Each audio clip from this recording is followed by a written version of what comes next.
But first, Orange County's version of the Poseidon adventure. Some environmentalists and citizens are steamed over a private company's plans to turn ocean water into drinking water. David Nazar, what's the story? Rick, the company is Poseidon Resources, and their battle rages on. Poseidon officials are trying to get final approval this year from the California Coastal Commission to build a $1 billion desalination plant in Huntington Beach. That's been in the works for 15 years. Now, environmental groups, activists, and concerned residents are ramping up their effort to pull the plug on Poseidon's project.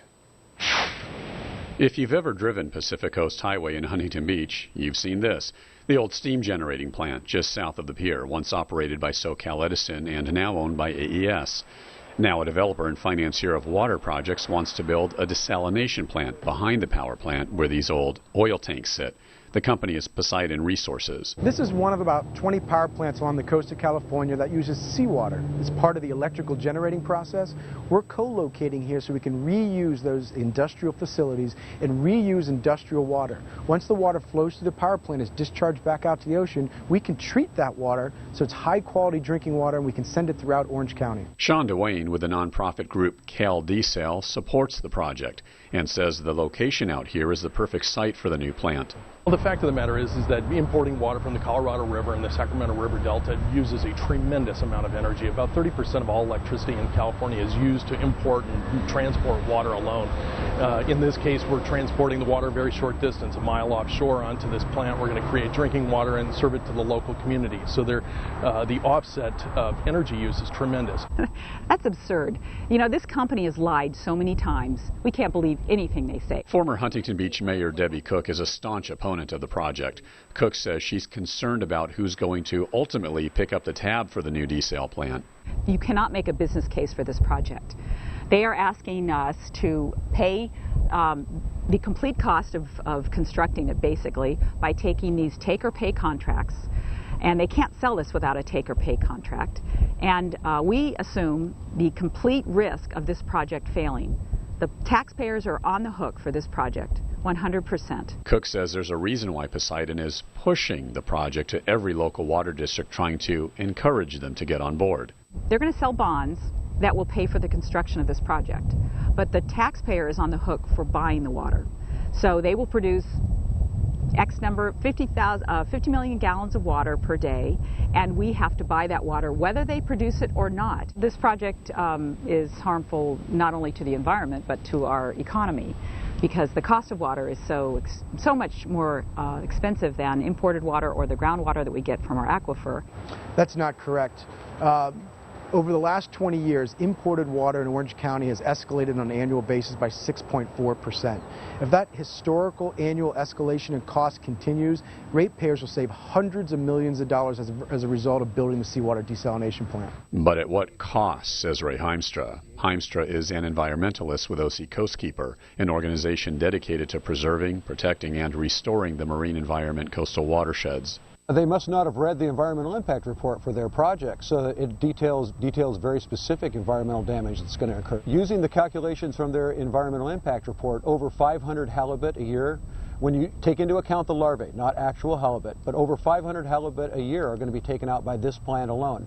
Over 300 white sea bass. But the impact is not in the amount of adult fish that they pull in, it's in the larvae, things like that they pull in. It has a very serious impact. It has a impact on marine species, many marine species, very serious impact, to the point to where the state passed a policy in 2010 that all of the power plants have to quit using the type of technology Poseidon wants to use.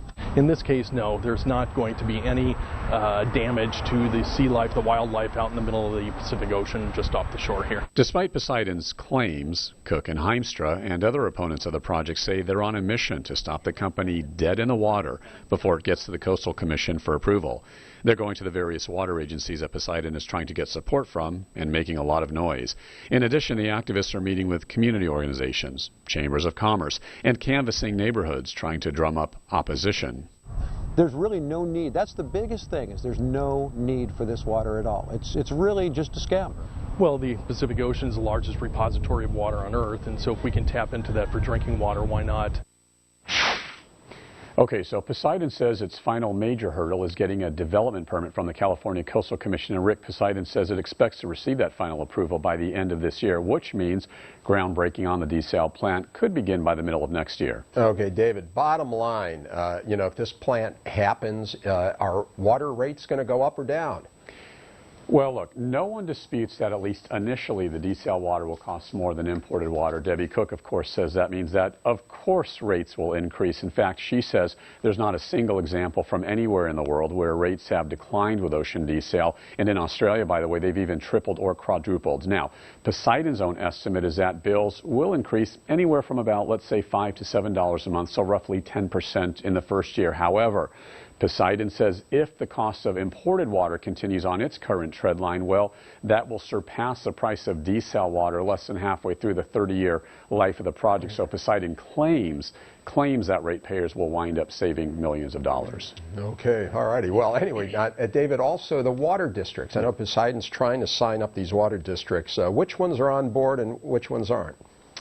Poseidon says, I believe there are about 25 Orange County water agencies who have expressed an interest in obtaining water from the desal project, and 18 signed what's called a non-binding letter of intent. However, Cook says the more these water agencies find out about this project, she says the less they're liking it. She even says that two big districts in OC, I believe it's Irvine Ranch Water District and South County Water District, well, they've backed off this completely. But Poseidon puts it a little bit differently, saying the two agencies are doing some more due diligence. By the way, out of curiosity, what's your opinion of this project? Well, David, I like the concept. I mean, taking ocean water and doing something with it, creating water that we can drink, I think is a great idea. The problem, though, is your report's showing when you get into details, people start splitting. I mean, environmentalists are split on this.